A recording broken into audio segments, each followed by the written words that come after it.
10 American Haunted Houses. There are plenty of places that claim to experience otherworldly bumps in the night and strange going on.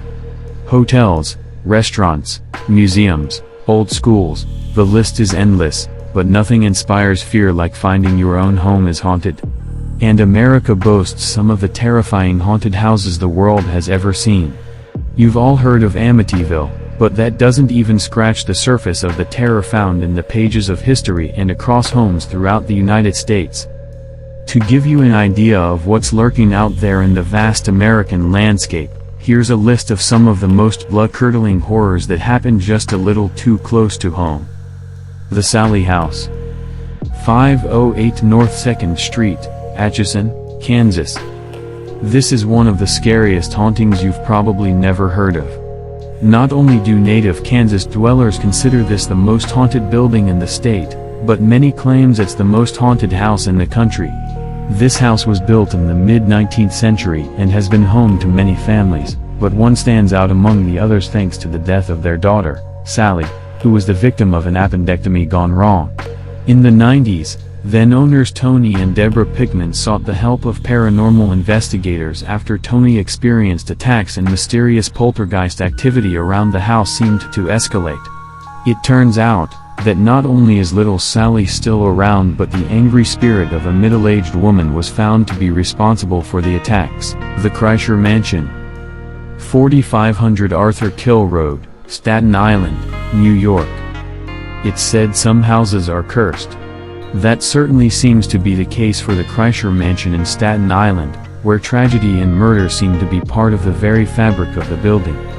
Built in the late 1800s for Edward Kreischer by his father, when the family business failed, Edward took his own life in his home. Although the ghosts of Edward and his distraught wife are often sighted haunting the hallways, a more grisly event took place at the mansion in 2005. Joseph Young was working as the caretaker at the property but was also involved with the Bonanno crime family. They ordered a hit on Robert McKelvey, and Young was elected to execute it. After luring McKelvey to the property, Young then stabbed and drowned him in the pool. After chopping up the body, he then burned it in the furnace under the house. Eventually, Young was sentenced to life in prison, but the ghosts of the Kreischer Mansion remain to this day. The Winchester Mystery House. San Jose, California 525 S Winchester Boulevard. The Winchester Mystery House has been the subject of many documentaries since it was built in the late 19th century. The house originally belonged to Sarah Winchester, the widow of William Wirt Winchester, famous for his Winchester rifle, the gun that won the West. After his death, Sarah was told by a psychic that the souls of those who were killed by her husband's rifles would haunt her and she had to build a house to outsmart them. The house, which had no master plan or blueprint, began construction in 1884. The result was a topsy-turvy home of staircases to nowhere, rooms within rooms, doors that opened to nothing, and zigzagging hallways, among other curiosities. In fact, the home was never finished. Sarah continued to work on the house until she died, never slept in the same room twice, and was said to routinely hold seances with spirits for guidance. Strange noises are still said to be heard in this home, and it was the location of the only investigation never completed by the crew of Ghost Adventures when they were forced to be released early for fear for their safety. The Joshua Ward House. 148 Washington Street, Salem, Massachusetts. Few things in America conjure up more images of terror than Salem, Massachusetts. This hamlet outside of Boston played host to one of history's most infamous atrocities when several women and men in the town were falsely accused of witchcraft and sentenced to death as a result. Today, the town is a tourist beacon as well as a rampant Halloween destination. It's perhaps no surprise that many places in town are reported to be haunted. The Joshua Ward House, which functions today as a hotel, was built on the former foundation of the house of Sheriff George Corwin, known as the Strangler and famous as one of the most brutal witch hunters in American history. At the time of his death in 1697, he was responsible for 19 deaths, and it seems like the spirits weren't too happy with him. Many people have reported being choked in the house by invisible hands, and some claim that famous witch hunt victim Giles Corey has been spotted in the house, kicking over furniture. The Lemp Mansion, 3322 DeMenil Place, Street, Louis, Missouri. Like many hauntings, this one begins with a story of tragedy. The Lemp Mansion was built in the mid-19th century by Jacob Fakert for William and Julia Lemp. The family owned Lemp Brewery and lived in the house until disaster struck. 3 years after the death of William Lemp's son in 1901, the patriarch shot himself in his bedroom. 3 more family members would go on to take their own lives within the mansion's walls over the years. Since then, the house has been said to be haunted by the spirits of the family. Today, Lemp Mansion is a restaurant and inn, and staff and customers alike often report strange happenings in the house. From doors that lock and unlock on their own, to the piano in the bar that seemingly plays by itself, the Lemp Mansion's haunting has become so notorious that it was even included in Life magazine's list of the 10 most haunted houses in America. The LaLaurie House, 1140 Royal Street, New Orleans, Louisiana. Marie Delphine LaLaurie was a socialite of Creole descent in 19th century Louisiana and, as history would come to know her, a rampant serial killer. She frequently tortured and murdered her household slaves and was even said to sometimes brush their blood on her skin like an ointment.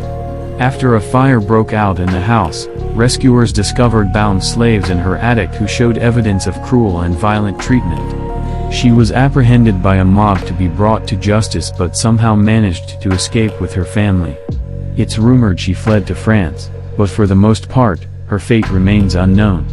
Her house, which remained an urban ruin for some time, was eventually remodeled and put to use as a music conservatory, a school, a tenement, a home for juvenile delinquents, a bar, and an apartment building.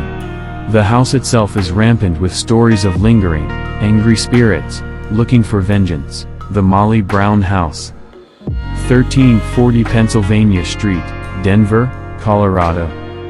The unsinkable Mollie Brown became the most famous survivor of the Titanic after she forced her half-full lifeboat to return to the scene of the sinking to retrieve more victims. Today, her home in Denver, Colorado is said to be haunted. Mollie and her husband Jay have been spotted around the house going about their day-to-day activities. Many workers and guests alike claim to smell pipe smoke and have felt cold spots in Mollie's bedroom. An unidentified Victorian female is also said to roam the halls, as well as the Browns' daughter, Catherine Ellen, who died young, and Mollie's mother, Joanna Tobin. Franklin Castle, 4308 Franklin Boulevard, Cleveland, Ohio. The historical mansion, also known as the Honest Tiedemann House, is said to be the most haunted house in Ohio. Over the years, it has seen numerous deaths, including Emma Tiedemann, who died as an adolescent of diabetes, and Rebecca Tiedemann, who died of heart failure. As many as 3 children were buried on the property over the course of the Tiedemann family's time in the house. Combine these deaths with rumors that the house contained Prohibition-era secret passageways and you have the makings of a classic ghost story. It's said doors often fly open and slam shut, electrical circuits flicker off and on, and even babies' cries can be heard in the rooms. There are also tales of a woman in black seen staring out one of the front windows. With rumors that Honest Tiedemann was involved in some diabolical acts during his life in the house, it wouldn't be a surprise if some bad energy stuck around. The Lizzie Borden House, 92 2nd Street, Fall River, Massachusetts. The name alone should be enough to conjure up images of violence and fear. Lizzie Borden became a famous staple in the American consciousness when she was put on trial, and subsequently acquitted, for the axe murder of her father and stepmother. Whether or not you believe Lizzie committed the crime, the house in which the heinous act took place doesn't seem to have forgotten its dark past. The house now functions as a museum and bed and breakfast, and the owner claims some unexplained things have taken place over the years. Unexplained creaks have been heard, followed by doors opening and closing on their own. The most unnerving incident, however, was experienced by the current owner. One night, He awoke at 3 a.m. to see a shadow moving up the stairs before every single bulb on the dining room chandelier burned out at once. The Villisca Axe Murder House. Villisca, Iowa 508 East 2nd Street. This was the scene of one of the most unnerving murders in American history.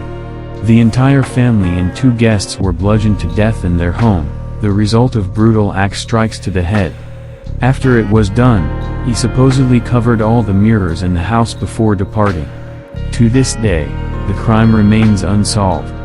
The house is said to still hold some very dark energy, with some former residents claiming the murderer and his victims still reside within the house, inflicting violent poltergeist activity.